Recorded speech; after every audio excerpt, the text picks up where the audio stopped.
drawn to yoga. Like, while there's like studios all over the place, it's in all these gyms, I'm like, it's a spiritual practice. Like, folks forget that it's really been, commodified, and sometimes, some places are better than others at recognizing its origins and being more tied to that. But yeah, I think just the piece about the spiritual self-care in terms of just like connecting to a greater good and a higher self, and that realizing that the spiritual self-care is anything from, for some folks, that's just being in nature. A lot of people get their recharge and get energy from just like being outside, being in trees. For folks that are urban, it might be being outside, but not being like totally in the wilderness, and just connecting to, to life.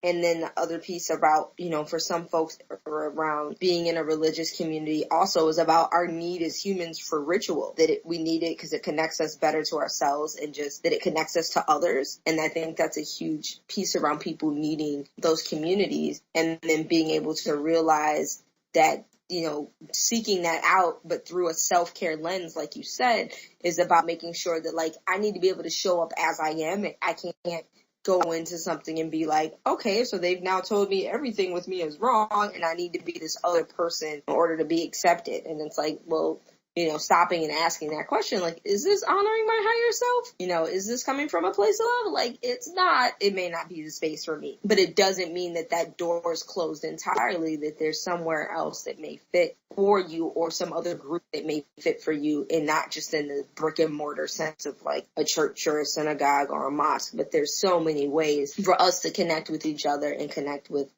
what moves us in that divine and spiritual sense. And so I think what you're saying is that's completely kind of right. And it doesn't mean, I think, just like I have a need to caveat here, which is that it doesn't mean that they're like not things we can all constantly be improving, because there's certainly spaces where people would be like, you kind of suck. And I'd be like, yeah, you're kind of right. You know what I mean? So it doesn't mean that, but I think it's kind of, is the space like brave? Is it space where I can show up and be like, this is who I am, and like, it's not perfect, but this is what it is, right? So it doesn't mean that everyone's like, you're the best, because I'm not, like, and none of us are. We can all be better versions of ourselves, but there's a difference, I think, between, being like, I think you need to step it up here, as opposed to, as opposed to something that's kind of harmful in a way. Yeah. I mean, that's one of the things that I think I was drawn to in doing this work when I first went to school and learning more about Chinese medicine, but also when I started just reading more and practicing different kinds of body work and energy work. And I can't remember who I read, so I don't want to incorrectly quote somebody, but really this piece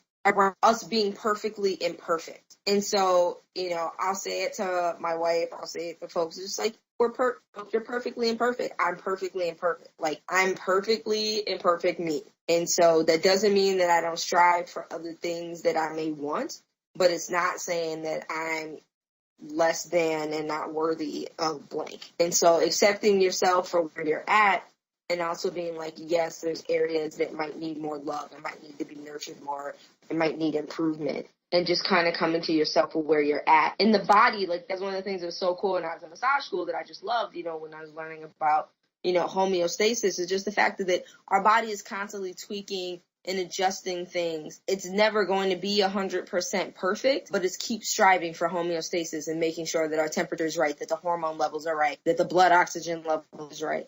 Yes. And it's an ongoing process. It never stops. And so I think that, not getting so caught up into a lot of the lies or things that we get from media and from advertising, and just like, there isn't this perfection. We're perfectly imperfect people. And, seeking out that which gives you joy and adds that to your life is going to feed that. And that's the important piece. And that self-care is a part of that. And I think through having that foundation of self-care, it's contagious. It's going to flow into other areas of your life. It's going to make you look at work and how you work. It's going to make you look at your relationships and your family. It's going to make you look at how you care for yourselves in other ways and your environment and the people around you as well. So I think that leaves us actually like with a great self-care goal, which is something I was trying to do a little bit, but I think it's worth reflecting on even more, which is not just kind of how can we as individuals continue to try to find that equilibrium, that homeostasis in our lives, but also reflecting on the spaces that we're in and thinking about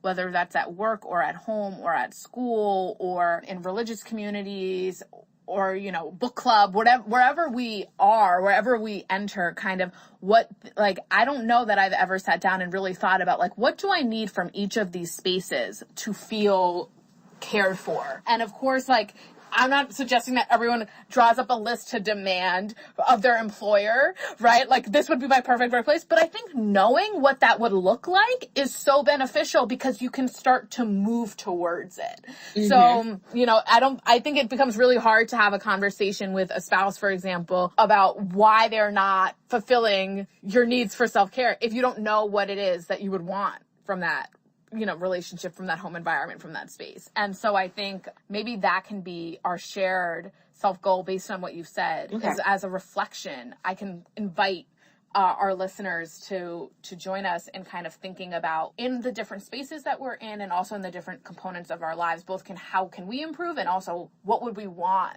from those spaces to improve that would allow us to kind of feel cared for, as we did in that exercise earlier.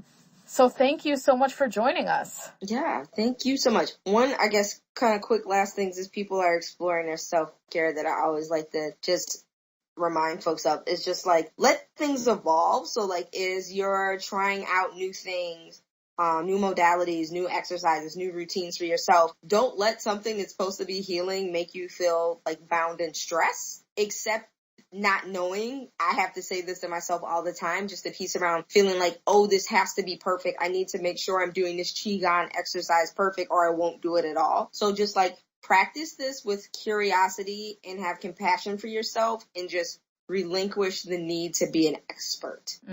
That is, I think, wonderful advice. So thank you everyone for joining us for this episode of Self-Care Sundays. Join us next week for our final episode. And as always, you can support the podcast on the Patreon at patreon.com/selfcaresundays. Thank you so much, Carla. Thank you.